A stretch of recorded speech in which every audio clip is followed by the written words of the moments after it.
bunch of cash, I had a bunch of drugs. I didn't know this girl from a hole in the wall. I woke up and I was in, I think it's called Mercy Hospital, and had tubes coming out of me from everywhere. And it was my 5th time. And I remember looking over and seeing her and looking around. My first question was, where's my shit? Yeah, and she was like, I hid it outside before the ambulance and the cops got there, you good? Wow. And I was like, I love this girl. And 31 days after I got sober, she died, an overdose. What does surrender mean to you? Praying, I reached out to God, sincerely, probably for the first time. I'll do anything and everything I have to do to get sober.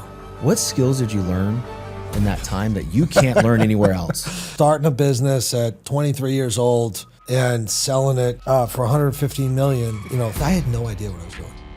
I had no idea. The one thing I did have was I had an obsessive drive and I had the ability to learn. I've never been a quitter. I've never been a guy that you can pressure into tapping. It's never gonna happen. I'd rather fucking die. But I could see why people would want to in that moment. What does true determination mean to you? Never bend, break, or fold. Like quit, we don't quit around here. Giving up isn't an option. And you're either gonna get to whatever it is you wanna get to or achieve, or you're gonna die in the process.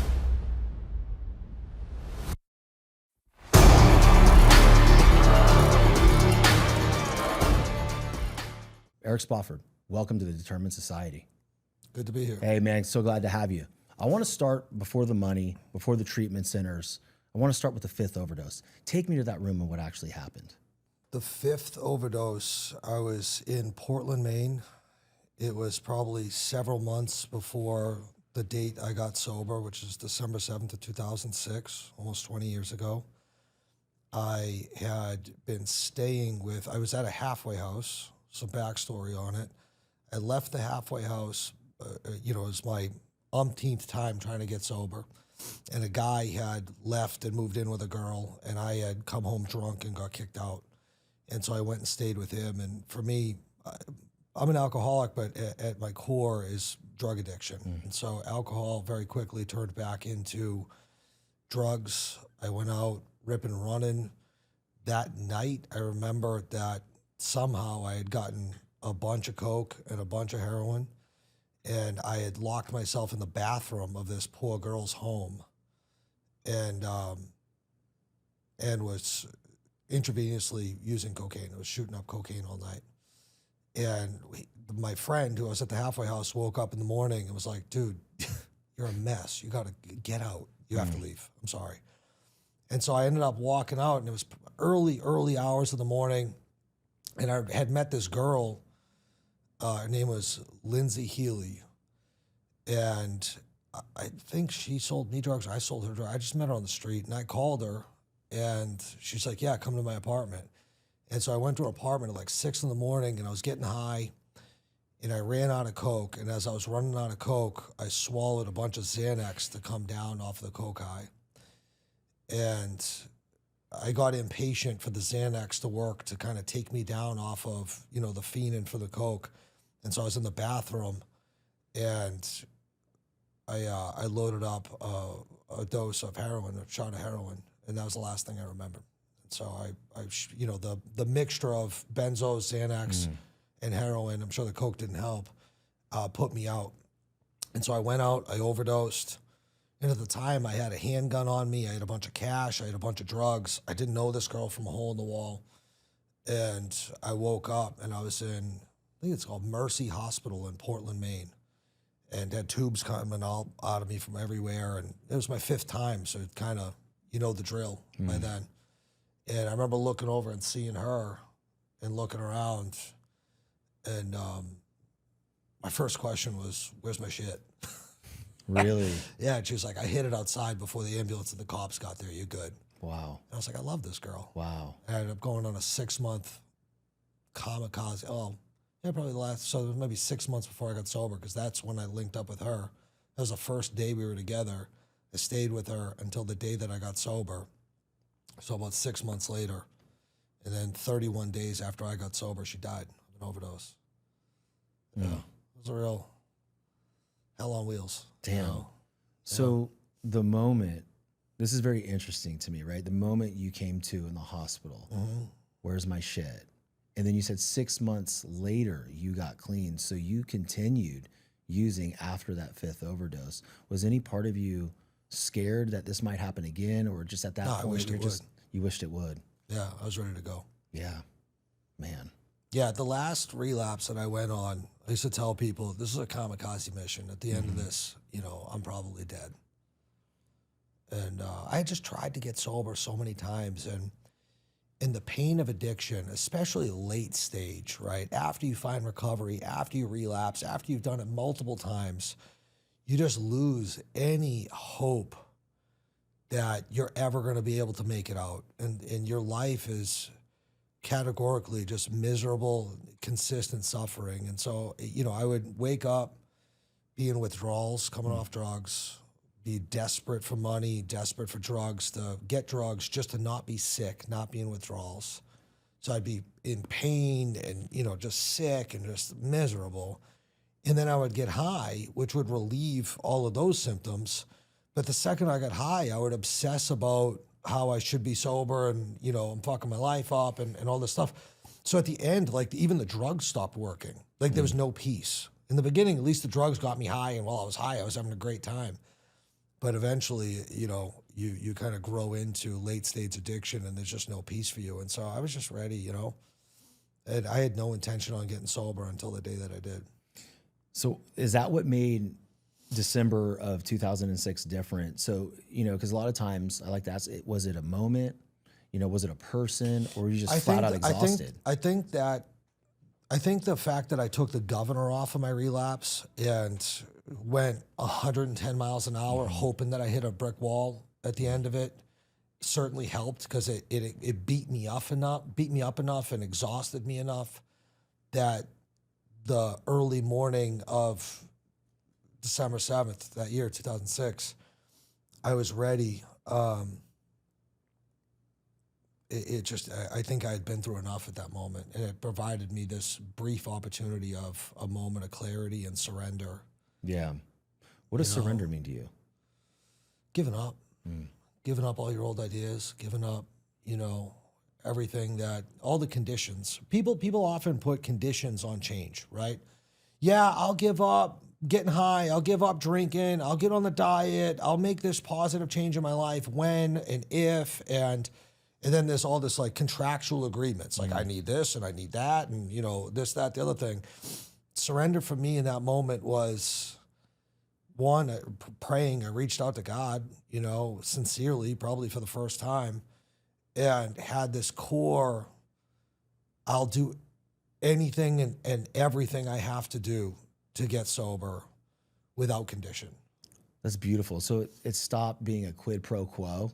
Yeah. And into like, let me tap well, into God, you know, because right? before it was always attached to like, well, I'll give up heroin, but I won't give up weed. Or, well, I'll give up all of it, but I need a job and a car and a girlfriend. And like, it was just all this like, yeah, just at the end of it, you just put my hands up and was like, whatever it is, it is. Dude, well, congratulations, man. That's amazing. You know, it's interesting because you laid out how you felt when you were sober, right? When you were coming down and you were going through the withdrawals, your body hurt, you just needed to be high, so that feeling went away. But eventually, right? And then when you're high, you're worried, I should be sober, I'm messing my life up.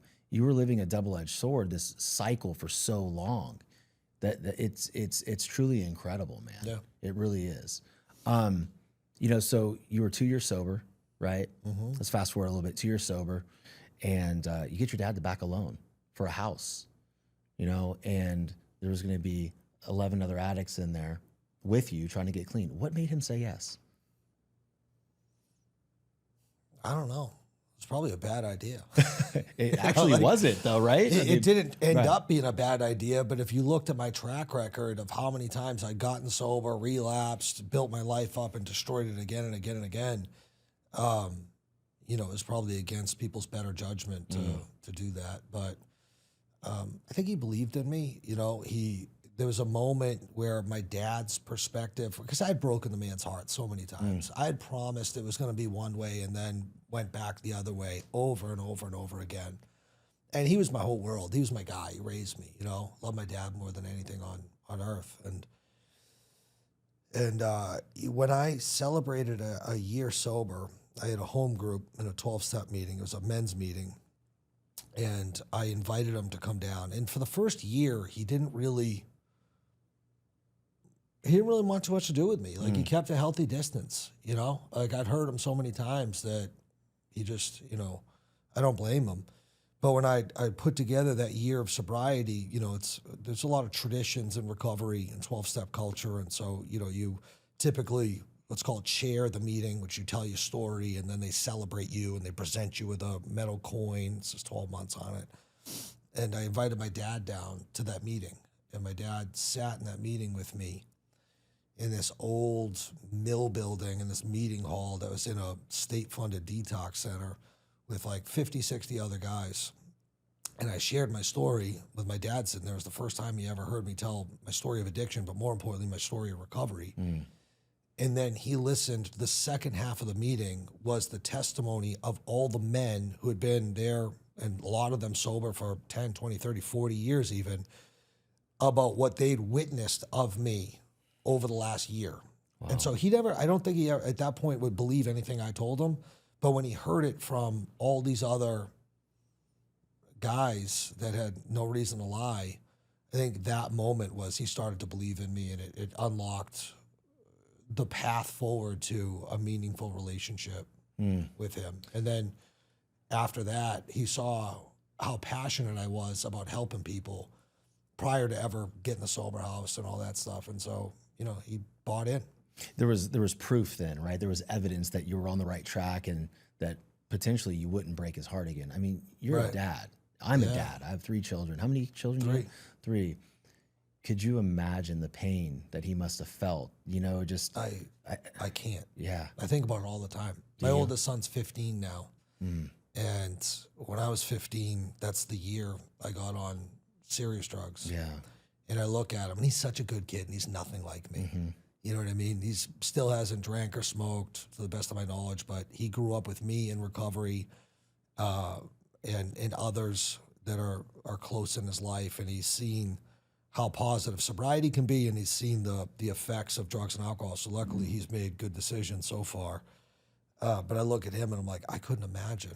Yeah. I couldn't imagine, you know? I was 17 years old the day that I told my dad I was a heroin addict and asked him for help. Man. And my dad owned like this little construction company doing tree removal and excavation. And my whole life, it was me and him working together. And it was a hot summer day. And I'll never forget it. I was running a chainsaw. It was like 10:30 in the morning. July was this month. It was July. And I was sick. Dopes. I used to get high before work just to get through the day. And I was sick. I was in withdrawals. I kept sneaking off into the woods, puking. I just wanted to die. It was terrible. You know, logging, cutting down trees, you know, in withdrawals. It was like the worst thing that could possibly happen. And I remember I was just like, I can't do this. And I put down the saw, and I just walked up. My dad was running an excavator. And I jumped on the track. And he's like, what's up? I was like, I got to talk to you. And that's when I told him. I said, you know, I'm addicted to drugs. I'm addicted to heroin. My dad, being my dad, you know, made a joke out of it. He said, oh, that's good. I thought you were just fucking stupid. That's a relief. Jesus. Yeah, he was kidding, but, you know, beyond that, there wasn't that much funny in that moment. I think about that now when I look at my kids, and I'm like, I couldn't imagine being their dad and them telling me that, you know, how earth-shattering and world-changing that is. Yeah. That's a powerful moment, man. You know, to go to your dad in the middle of work, you know, because you're having all those symptoms of withdrawal and just pain. Would you call that a moment of surrender? 100%. Yeah. It was, you know, the first time, that moment was the first time I honestly asked for help and was willing to do something about it. And we did. We shut the machine off. We went back to our home. We opened up the phone book when the yellow pages and looked for help, called a place, and that's when I received, you know, addiction treatment for the first time as outpatient detox. And, you know, they gave me detox meds. They got me off the stuff, and I lasted a little while, and then. How long did you last? That time, probably a month. Yeah, but from 17 till almost 22 years old, was categorized by consistently trying to get sober, getting help, relapsing, going back, burning my life to the ground, just over and over and over again. That moment, though, you know, at the on the tractor, we got up on the excavator. That also took a lot of courage too, right? To finally be like, "This is it." Yeah, yeah. Looking back, I think the greatest lesson out of that moment to the time where I got sober and all the times that I tried and failed was it really was about internal change more than it was not using a substance. Yeah. And so I just thought I could put heroin down and go on and live my life. And the difference maker for anyone that's either struggling themselves or knows that someone that is was almost 20 years ago, I immediately launched into recovery and adopted, you know, essentially as like personal development and spiritual growth tools through 12-step originally. And I've expanded that into a lot of other stuff, you know, over that time period. And that action-based, moving my feet, producing change is what allowed me to sustain abstinence. But I put my effort into the recovery process, the personal development work, the spiritual growth, helping others. And that is what was different, because previous to that, I would put my efforts into just trying to remain abstinent from drugs and alcohol, which I'm totally incapable of doing. Despite having almost 20 years of sobriety, I focus on these things, and abstinence is a byproduct of it. Well, you know, it's when you said that, I thought of something that I learned probably in 2008 or 9, is that what we resist persists. Yeah. You focus on another element of it, the core principles, right? Spirituality, God, everything like that. That was a massive shift and a difference maker in the result. Yeah, man. Because that's your daily actions. It's not focused on the other thing. It's focused on the good things. And that's why you've been able to do this. So it's pretty awesome, man. Absolutely. It's pretty awesome. You know, when you look back at the 15-year-old all the way to 22, you had mentioned drugs gave you that solace a little bit, right? But what was it giving you that nothing else could at 15 years old? Drugs? Mm-hmm. I don't know. I had a lot of fun. There it is. It wasn't like, I don't know. I think it gets painted this picture like, oh, you are lonely and, you know, you needed to fit in and you needed to, that wasn't I had a lot of friends. I was a popular kid. We had for a period of time there, the time of my life. Like the party was great. We had a blast, you know, it just, by the time the lights come on and the music stops and you realize that you're pretty far down the rabbit hole with addiction, it's too late, you know? But in the beginning, I was just, I don't know why. Just my entire life since I was a kid was kind of extreme and operated outside of, you know, the societal norms. And so I was like having, you know, using drugs, drinking, partying, going to raves, house parties, you know, just, it was a blast. It was a great time. So it was all or nothing. It was like, I'm either at 0 or 1,000 miles. Yeah. Yeah. That I have those qualities, right? So when I dive into something, same, yeah. If I can't do it, the best listen, I think it's the same quality, I think, drives successful people as much as it does people that are wrapped up in the wrong things. Yeah. You know? Yeah. When you realize you're down that rabbit hole that you spoke about of drug addiction, like it's got you, what was that initial feeling like? What did you say to yourself? When did I realize I had a problem and I was addicted? No, like when the moment that you're like, I'm down that rabbit hole, it's got me. What was your thought process like, and what did you say to yourself? I remember I had been getting high on opiates for a little while, right? That's really what got me. It was Oxycontin and turned into heroin. And so I'd been using that for a little bit, maybe at the time, a year or so. And I used them all the time. I loved it. And we partied every day. And it was just me and 100 other kids just like me, you know? And after a while, I was like, you know, I've been using these things a lot. I'm gonna take a break from using them. And we didn't know, you talk about like America's opioid epidemic and it's turned into fentanyl and all. We were the first generation in that. Yeah. The guy was doing OxyContin in 1999, right? People didn't even know what it was. Yeah. It wasn't national news or anything like that. So I had no idea about addiction and, I knew nothing about it. And so I was just chilling at the house in my bedroom and thought for a couple of days that I was sick. I thought I had the flu. So I was just like you would when you have the flu, like, watching movies. Not doing jack shit. Yeah, just laying on chilling. the couch in a blanket, chilling, right? Yep. My friend Dominic DeZazzo, God bless his soul, rest in peace. And he walked up to my house from one of our other friends' houses in the middle of the winter. He's all high, comes in, and he's like, "What's up?" I'm like, "What's up?" He's like, "What are you doing?" I'm like, "Bro, I got the flu. I don't feel well." And he looked at me, he goes, "When's the last time you got high?" I was like, "Oh, bro, it's been a couple days." And he looked at me and was like, "Bro, you ain't got the flu." You come I was through like, draws, what man. What do you mean? He's like, "Bro, you dope sick." I'd never even heard the word before. And I was like, "What do you mean?" And he was like, "Bro, these things, you get addicted to these things. After a while using them, you got to keep using them, or when you don't, you get sick." I didn't even know. And in that moment, I remember my heart kind of like sank, and I was like, "Oh, this might be bad." And he had drugs on him, and he's like, "Here, do this." And so I got high and instantaneously felt gone. better. And in that moment was the first time that I was like, I'm caught in a cycle, But I still had a lot of confidence. I'm like, I could stop when I want to. When I really want to, I could stop. Yeah. And but that was the first time that I was like, oh, this is a problem. Because before you're just having fun. You're with your buddies. You're with a bunch of people. We were doing it, right? It's just your party. Had total, yeah. It didn't exactly. Yeah. Just having a great time. Well, that's such an important thing for the audience to hold on to, because there's an 18-year-old right now listening to the show and thinks they're just having a good time. What would you say to them?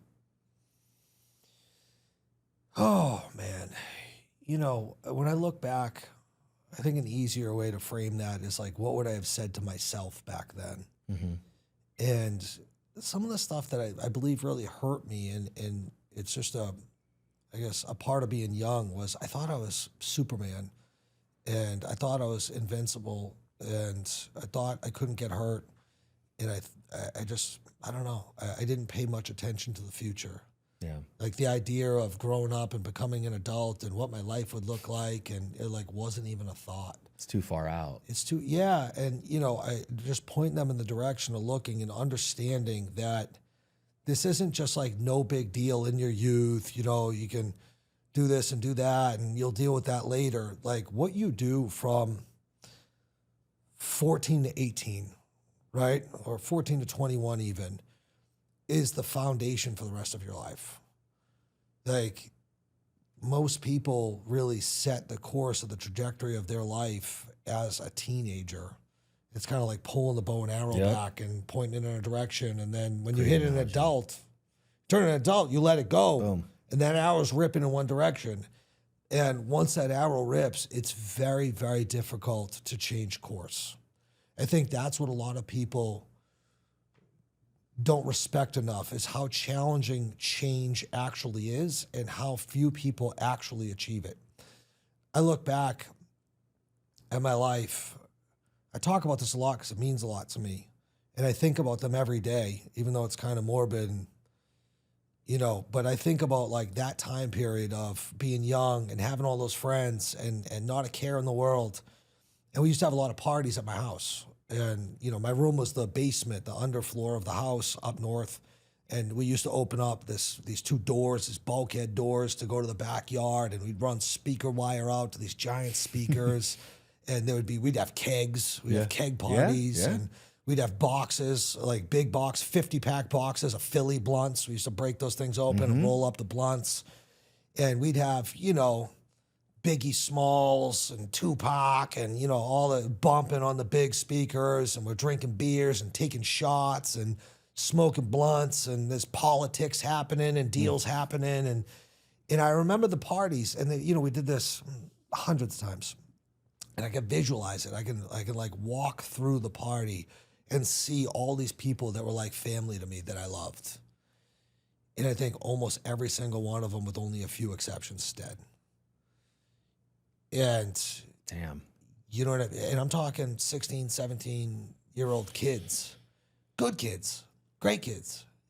Kids that if you met today, if they made it out, that you'd love them. Huge personalities, funny, charismatic, like all that. And in that moment, like none of us knew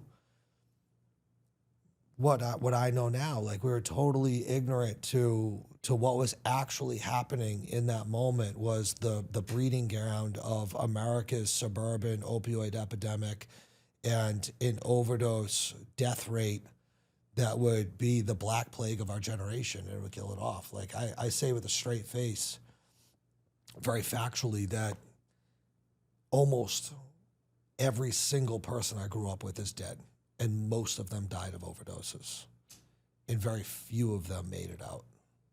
And for whatever reason, whatever reason, I'm one of them, one of very few.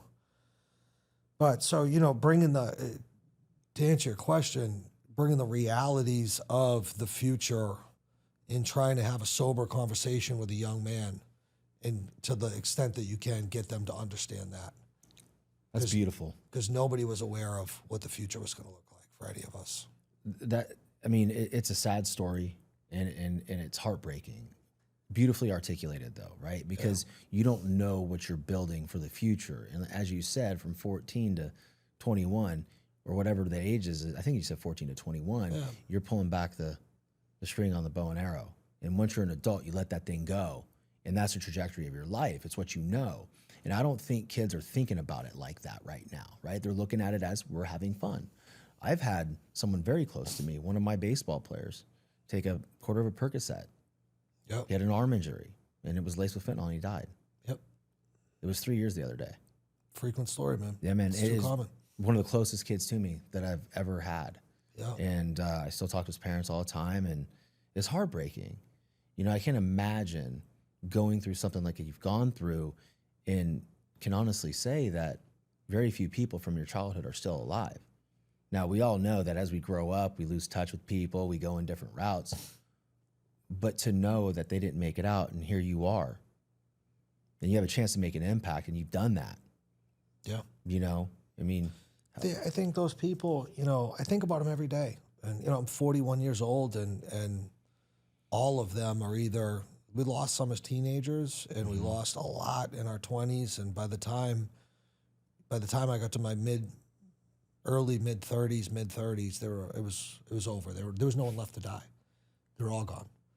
And so they're 20-something, 30-something forever, And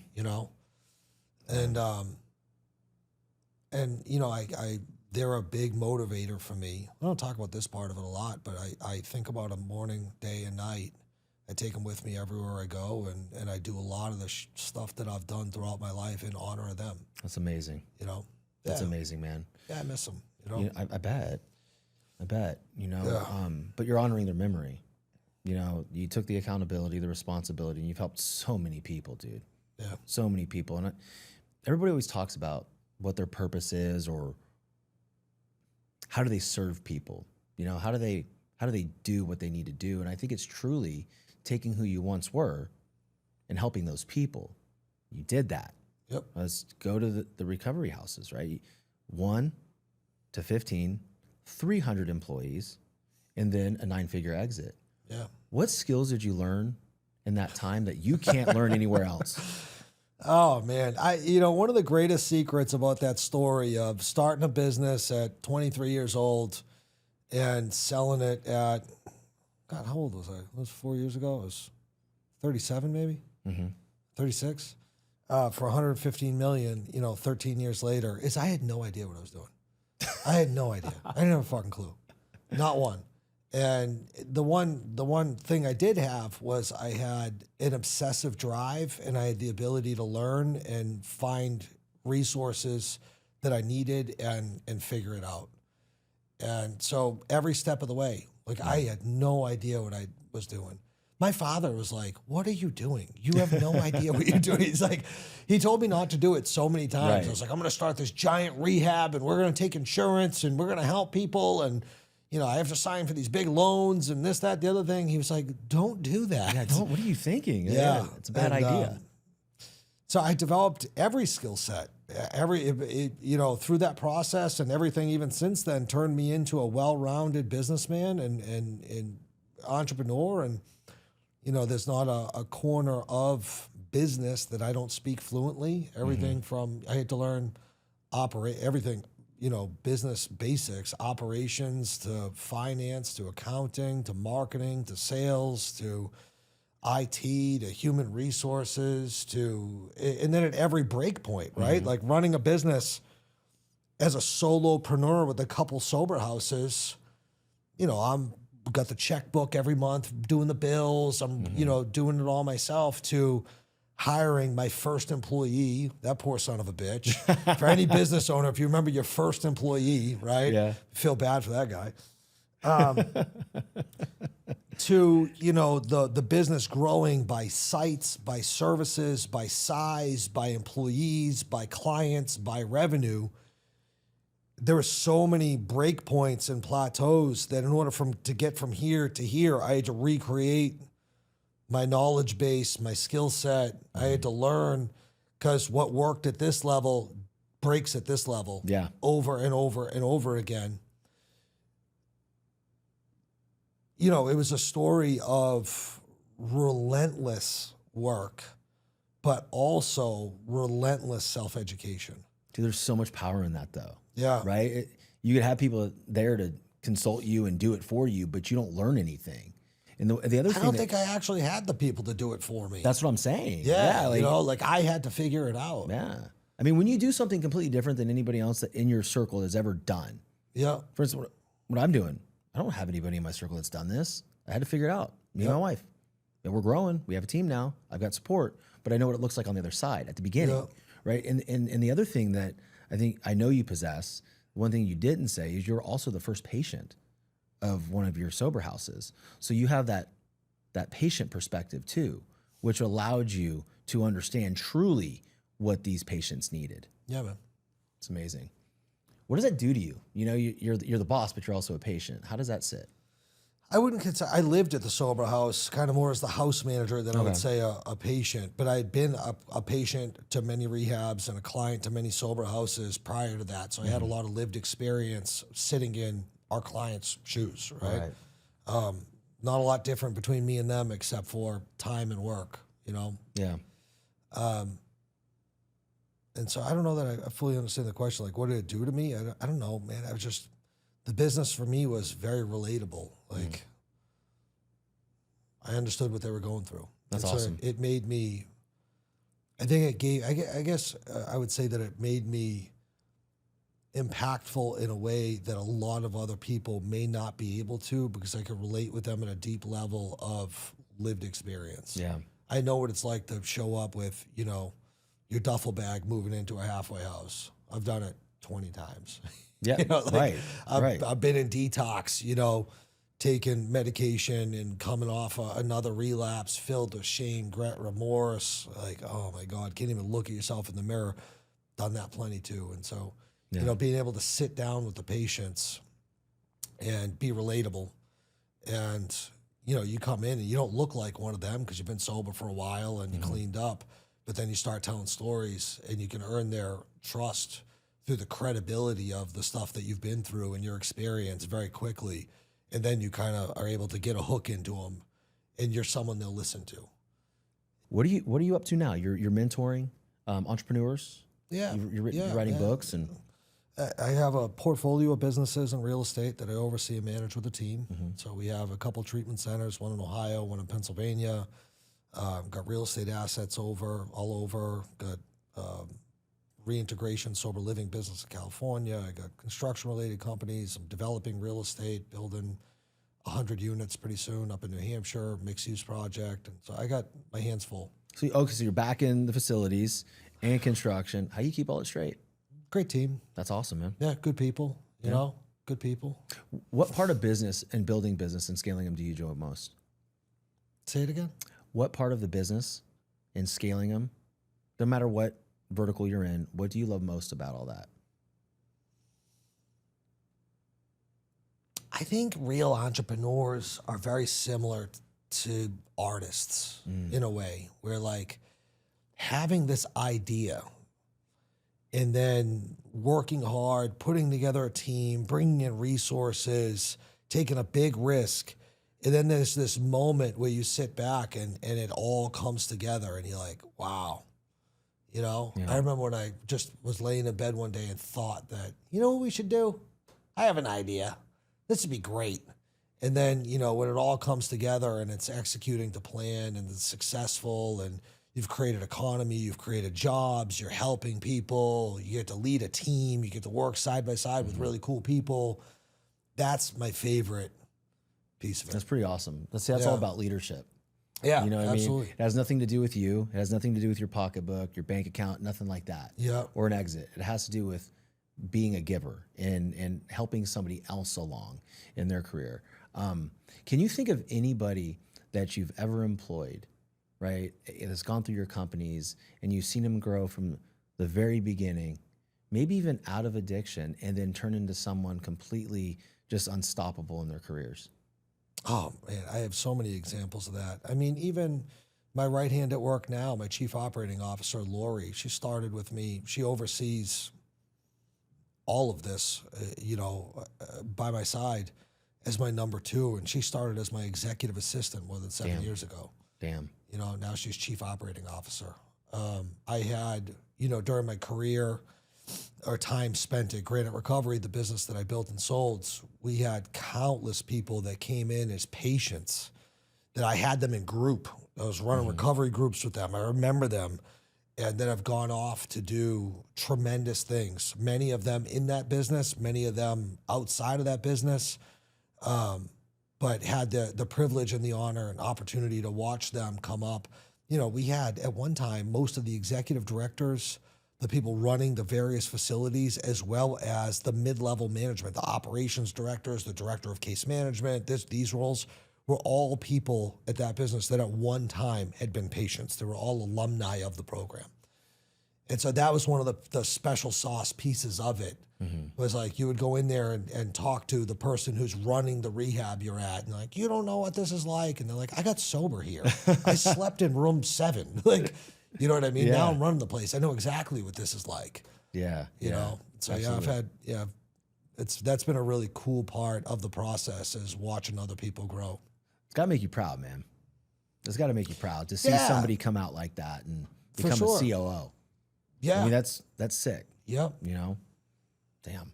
What has been one of the most adverse moments in growing your businesses that you think that you've gone through? There's a lot about success that they don't tell you. And it's an interesting paradox of a separation between two worlds. The world that, I would say that I was in when I was trying to make it, and the one that I got to after. And they don't warn you about jealousy and envy and all the unintended consequences that will come with finding success. Now, if you go and sit at a table with my social circle now, and many of my friends are successful people, high net worth, people that have accomplished amazing things in their life, you bring this topic up and everyone has 100 stories. It's a common thing. We've all been through it.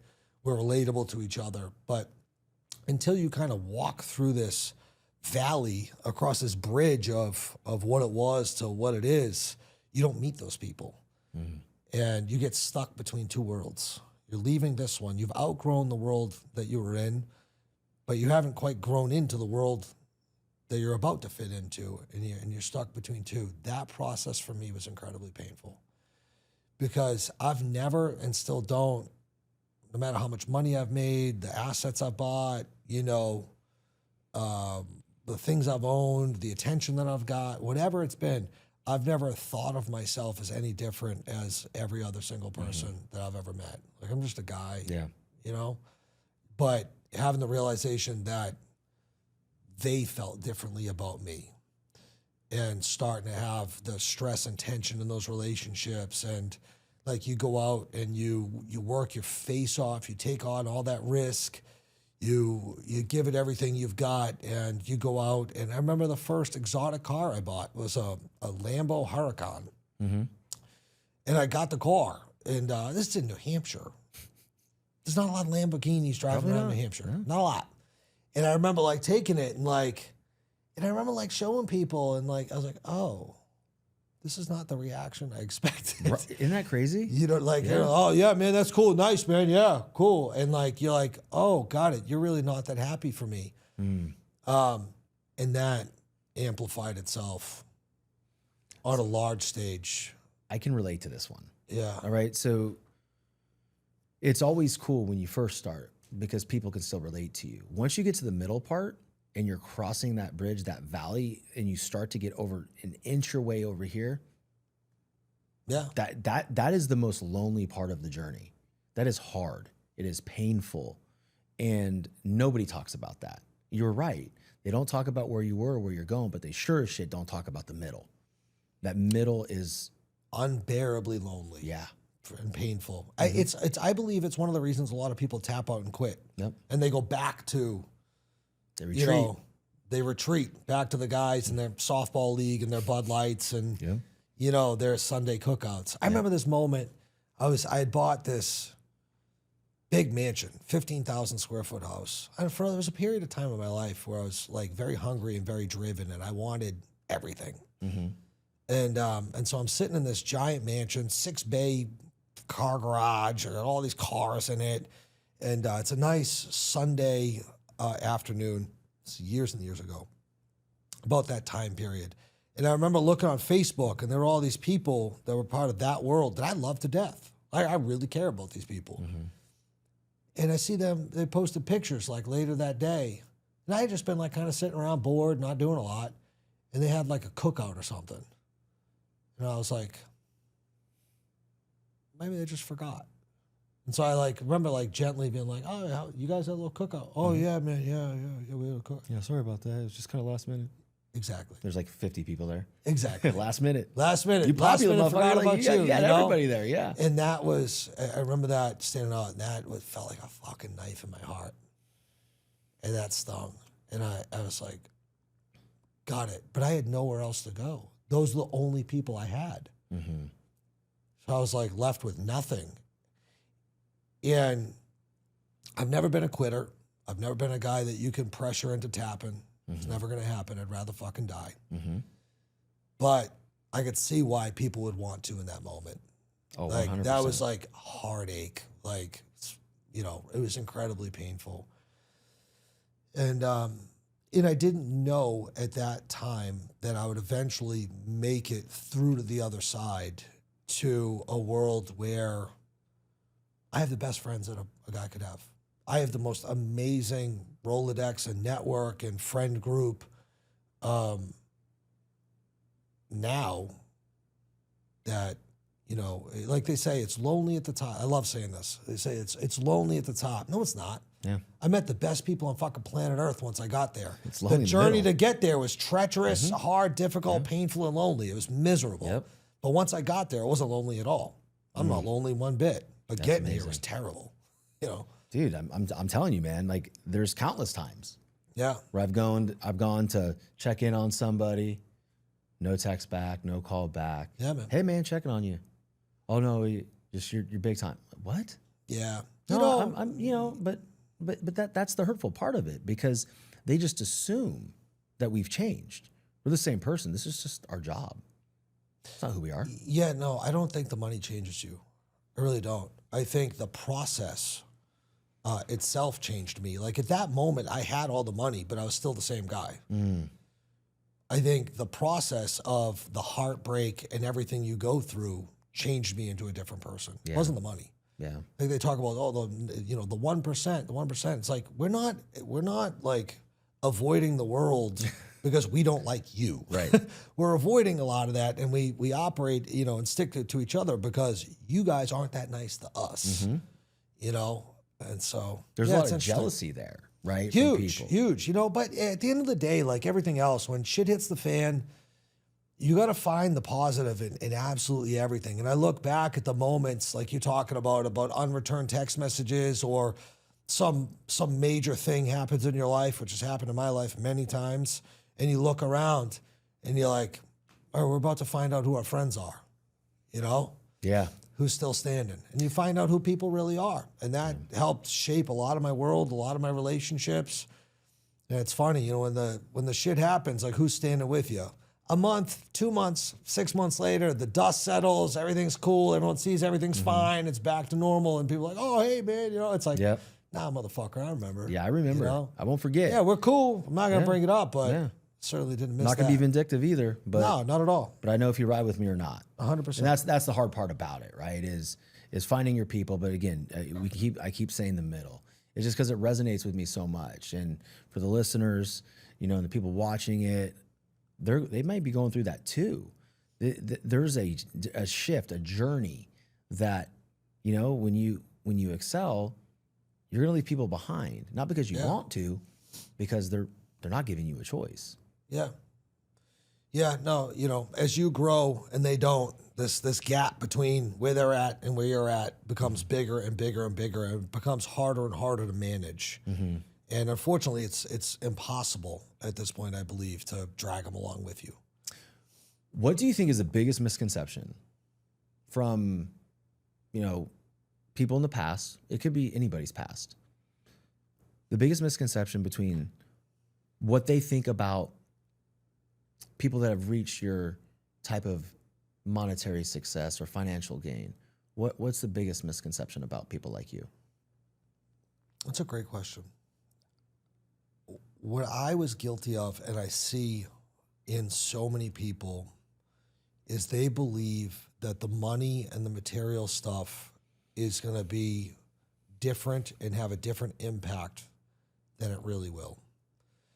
And it doesn't. Mm-hmm. It really doesn't. You know, like, oh, it must be nice to have all this stuff. And, you know, when I get these things, I feel like this. It's like this lying core belief that a lot of people have. And, you know, I've had the great experience of doing all of it and finding out that you could buy a new car and then it gets dirty and the shine wears off. You could buy a new airplane and then they send it for maintenance and send you a big bill and it breaks and you are cussing out the people on the phone. You're like, this sucks. Yeah. You could buy yachts. You can, you know, go on trip. You can do all this stuff. And how people think about that and the actuality of what that's like is very different. And I don't know that is a lesson that can be taught. You know, I think a lot of people may know that, but the driven people, I think a lot of them have to find out. Mm-hmm. For me, you couldn't tell me any different. Eric, it's not all about the money. You're like, yeah, I know. I'm a good dad and love God and pray and meditate every day, help all the people, blah, blah, blah. But also, I still want that boat. You know what I mean? Like, I'm going to get that. And so I don't know that I could have ever fully gotten the kind of been there, done that wisdom that I've achieved at this point without going through all of that. And the wisdom that I have on the other side of it is what I think that they don't know because they've never been through the process. You brought up they live in desire. And at this point, I've desired it, gotten it, scratched the itch, gotten to the point where I hated it. I will never buy another fucking Lamborghini as long as I live. You hate them now? I hate Lamborghinis. Why is that? They're a pain in the ass. They're constantly breaking down. They're loud. They're uncomfortable. Girls don't even really like riding in them. You know what I mean? People like, oh, get the Lambo, get the girl. You know, you put her in a SVJ with Roadster with the top off. Her hair's all over the place. She's so miserable. It's like put the top up. It's loud, you know, and it's just the more stuff you own, the more stuff owns you. The more shit you have to think about. And that's so valuable. Yeah, I think a lot of people, even on a smaller scale. Let's take somebody that just buys a truck that they want or a car because they hate the car that they're in, but they want that nicer vehicle. They love it for a month. Exactly. And then after that, all the shit piles up in it. Yep. They spill coffee on it. They don't clean it anymore because now it's just a thing. It's a tool to get you from A to B. And it was neat for a second, but the novelty wears off. Yep. That happens all over. For sure. It's interesting. I mean, Look, I think that when you look at all of that, it's coming from you. It's so valuable because I've had conversations with my wife. Well, hey, our next house, this is what I want. But it comes from a different place now. Like I haven't reached where you're at, but at least now I've made enough mistakes in car purchases and buying things to know that Absolutely. that's not going to fulfill me. The problem with me before was a big void inside of me because I didn't think I was good enough. That's what, and that would fix it, but it never did. No, the effect produced is not what you think it's going to be. Mm-hmm. It's really not. Yeah. And it just becomes a never-ending chase and pursuit for more. I think the exact topic that we're on is why there's so many people that achieve wealth and status and end up miserable and crazy, drunk and high and mental health issues, and their life's all fucked up, you know? Yeah. Because they get there and they're like, it's all a mirage, you know? Like This isn't that great. This isn't what I thought it was. And now your life's more complicated. When you think about like the things you need as a human being, we're taught about food, shelter, et cetera. Like you need human connection. Yeah. And to the point that we were making earlier is that it complicates that. It complicates your relationships. Yeah. Now, once you become rich and you're wealthy, you have to look at everybody and size them up on the authenticity of their approach and their relationship. And what do you actually want? There it is. You want to be my friend or you want something? And then you kind of wait them out and you watch them for a little bit and they think they're coy and they do this and they do that and they show up and then they come with the ask, and it's like, okay, I understand. Yeah, that's... And so it becomes this inhibitor to human connection. And one of the things that's most important as a human being is human connection. Like you want to get to know God, get to know his kids. And so when those channels are energetically constrained between you and other people, because it's not only, it's broader than that too. It's, people will approach you and they have an agenda. I have an acronym for it. It's called WIMP. They approach you with WIMP, which is what's in it for me. That's, you know what I mean? They're coming in and I'm going to meet Eric and I automatically am thinking about what's in it for me. What can I make out of this introduction instead of let's be friends? What the hell? Let's get to know each other, Yeah. And then the other thing that is crazy is, whether it's, notoriety, attention, wealth, status, or whatever it is. But when you put all these things together, then people get nervous meeting you. And then when they get weird, I get weird. People get nervous like, hey, Eric, if you get weird and awkward with me, I will be way more terrified and nervous than you are. Of course. Trying to play it off. I'm like, oh, this is fucking weird. Well, you're trying to figure out what the fuck's going on. Here. Yeah, get me out of here, I can see what you're saying there. I have a lot of people ask, what do you do when you meet these people? I'm like, talk to them. Talk to them, yeah. They're people. Totally. Like, come on, because my next question was going to be, typically when you meet someone, do you have to vet out what they want from you?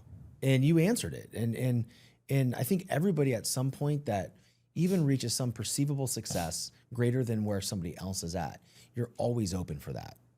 100%. Always. What are some of the things other than the ask, hey, I'm short a little bit, can I have some money? What are some of the things that you look out for that can kind of decipher like whether, okay, I'm gonna let you in or I'm gonna keep you here? Character. For me, it's all character, honor. And, I have a lot of little things that I'll size people up. I mean, you can look at people and look at their life and kind of tell who they are. One of them, like we were talking about being dads, is how you show up for your kids. Come on, man. You want to be my friend. If you're not a good dad, we're never going to be friends. Because if you can let your kids down like that, you don't know the first thing about loyalty, and I have no business having any expectations for you beyond what you've been able to do and show up for your own blood, your own flesh. I like this one. Let's dig into that. That's one. Another, it sounds weird, but people that are punctual. Like, if you're not on time, it's probably enough that, like, I'm like, we're not going to be friends. Like, that's a respect thing, man. It's a respect. It is, but, I'd rather you waste my money than my time. I only have a limited, scarce amount of time. And so if you waste my time, you're quite literally wasting somebody's life force that we have a limited amount of. and it's self-centered and it's selfish, and you put whatever you have going on ahead of, you know, whatever it is. Like this podcast was set for 12. I was in front at 11:58. Yep. You know, they asked me to be here at 11:45, but unfortunately I was already scheduled when they asked me this morning. But yeah, just on time, just character stuff, man. Honor, you know? I love it. Yeah. What's a good dad? Oh, man. That's a great question. What's a good dad? I don't know. I think there's a lot of different philosophies on belief of what being a good dad is. I have friends that I do believe are good dads, that it looks differently for them than it does me.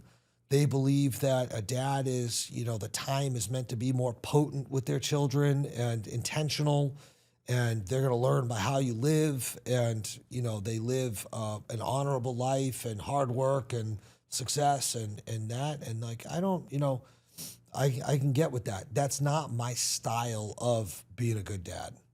Like, I'm very close with my kids. You look at my social media, I don't put them on there a lot because I just don't like, they didn't sign up for this. You know what I mean? So I put them on there a little bit because I believe that part of my message and the influence that I've been able to have on people is to encourage people to be good dads. And I could see that that is meaningful and a good reason to be open kimono in that part of my life a lot. But I'm with my kids all the time. I bring them with me to everything. And so I'm present, and I talk to them, and I have relationships with them. And like, my dad was like that for me. Mm-hmm. And so I think a lot of it is how you're raised, right? I think men that had good dads can emulate what good dad meant for them, and that men that maybe had fathers that had room for improvement can look and criticize their own experience and fill in those gaps of what they wish they had growing up. I think what's broken is when you have, you know, maybe a not so great experience with your parenting, you know, as a child, or your parents' parenting of you as you were a child, and then you emulate and repeat the cycle with your own kids. Yeah, you don't break the cycle. Yeah, so listen, there's stuff about my dad that I love. Like, I look at my childhood and I'm like, that was the best. My dad brought me everywhere. He owned this logging company I was telling you about, and I was just, all I remember as a kid is being with him all the time. He had this log truck, you know, it's like a truck with a cherry picker on it that picks logs up. And I sat in the front seat of that thing my entire childhood, listening to the same 3 cassette tapes: Johnny Cash, Charlie Daniels, you know, The Devil Went Down to Georgia. Yeah, that's a good, my dad's song. Smoking cigarettes, the windows are rolled up. I feel like I'm gonna die.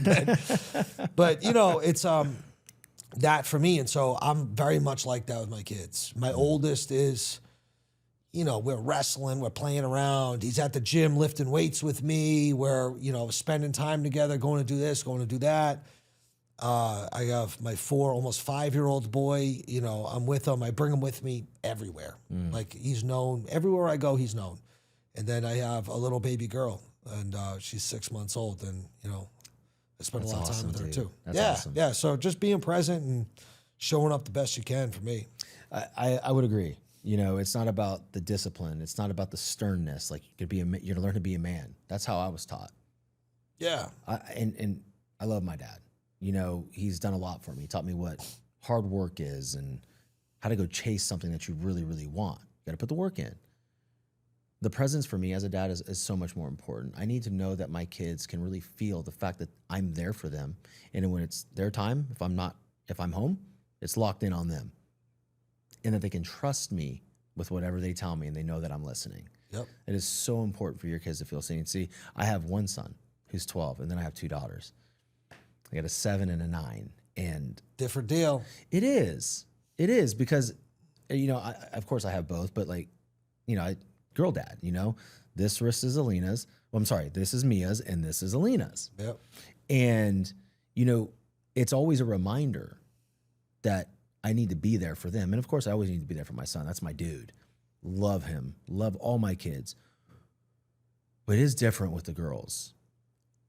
I'm having to learn, and when your daughter gets older, you'll learn different parts of yourself, and they're like very rough at the beginning, and then you grow through it.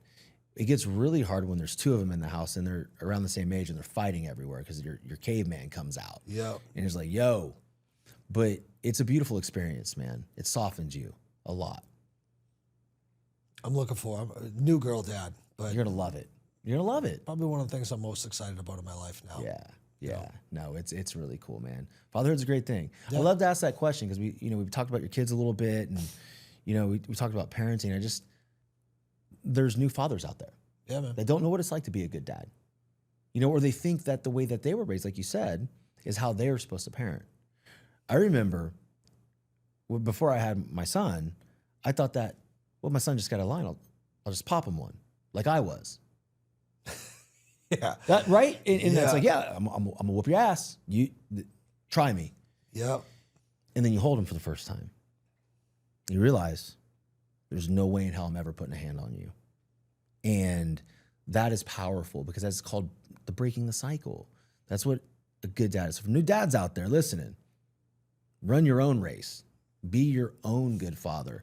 And I think for me, the one person that made me a great father, and I'm still growing, is my wife. Yeah. She's held me accountable every step of the way. That's great. Every fuck up, bro. Yeah. Hey, you fucked up tonight. Yeah. All right. Yeah, I mean, like the barometer of being a good dad, there's a big difference, I think, between trying to be a perfect dad and a good dad. Oh, yeah. Like, there's no such thing as a perfect dad. no, man. There's so many times I've looked back and go, I could have done that differently. I Daily, could have done bro. better at that, Yeah. But at the end of the day, I think, if you can look at the man in the mirror and say you're doing your best for your kids, you're a good dad. If you look in the man in the mirror and you have a little bit of shame, regret, remorse, or like, you could be doing or should be doing something and you're not, then that tells you that's a good barometer of what you need to be doing. It's information, right? It's good feedback. Yeah, absolutely. It's not to shame yourself. It's not to, but also, I don't think there's anything wrong with going up to one of your kids and go, hey, I got that wrong. 100%. I messed up. I've apologized to my son more than most people I've ever said sorry to. I love that. Yeah. All the time. Yeah. Do you forgive me? Got a little hot-headed with him, Not to say that he was right. He certainly, little kid knows how to push my buttons for sure. The time I want to kill him, but it's like I sit back and I'm like, oh man, I should have been more gentle with him, and having the humility to show you're human to him, which is not something I had growing up. Yeah. Like I was saying, like there's a lot of good stuff I've learned from my dad, and there's a lot of stuff that I do differently. My dad was very stoic. I knew he loved me because I heard how he talked about me to other people, the amount of time he spent with me, and how much he cared for me. He was not overly affectionate, communicative. Yeah. Right? That generation. Yeah, There's I that get it. model. Totally. You know what I mean? I get it. I'm the exact opposite. Same. I'm still chasing my 15-year-old around trying to kiss him on his forehead. Dude, He's we're like, the Dad, same, don't bro. touch me. We're I'm the like, I same. don't care. Get over here. Dude, my son will sit down right next to me. He'll put his hand on my hand, and I'm like, cool, man. Like, Yeah, totally. absolutely. So I tell my kids I love them all the time. I'm, affectionate with them, and I don't know. That's me. Well, I'm a fan of you now. That's big. It's the biggest. That's the biggest most thing. important that you thing we probably got. do, man. Thanks so much for coming and no sharing doubt. your story with the audience. I know it's going to impact people. And one more question I ask every guest is, what does true determination mean to you? You either want it or you don't. And if you actually want it, you're going to do it no matter what. There's no circumstances. There's no conditions. There's no, you're all in, and you're either going to get to whatever it is you want to get to or achieve, or you're going to die in the process. And that's how I've been my whole life. Love it. I say it all the time on my social media. It's like, never bend, break, or fold. Like quitting. We don't quit around here. Yeah. Giving up isn't an option. Probably the thing I talk about most online is the perseverance and the resilience that's necessary to achieve greatness and success, and how hard it is. I think there's a lot of bullshit on social media that make life look better than it's supposed to be, and entrepreneurship and business and success easier than it actually is. And, Yeah. You know what I mean? Yeah. So I try to just tell people the truth of like, listen, yeah, I made a lot of money. I've done everything you can do with money 5 times. I've bought everything you can buy. I've, had a lot of success. It has been 20 years of getting my teeth kicked in too. That's what you don't see. There it is. So don't look at the airplane and the boat and be like, oh, it must be so nice. You have no idea. That's the highlight reel, man. 100%. And so, it's hard, difficult, and challenging. It was hard, difficult, and challenging getting there. And at this level, it's still hard, difficult, and challenging. It hasn't been easy for a day yet. Let you guys know when I find easy. Yeah, when you're dead. Yeah, because there's nothing 100%. left to do. And, Yeah, and always that's, stop. yeah, and that's the thing. It's never going to get easy. It's just a new problem. Every level, like they call it, what, new level, new devil? Yeah. It is what it is. Levels and but devils, for sure. No, that's a great definition. Thank you again for coming. Yeah, great to I have really you. Good to appreciate meet you, you. man. Absolutely amazing to meet you. Congrats on everything, and I know there's going to be a lot more coming from you. sir. So for the audience, check out my boy Eric on Instagram, dig into him, and get involved. I know he has a book out, so figure out, just Google his name and buy that dang thing and learn from this man. And until next time, stay determined.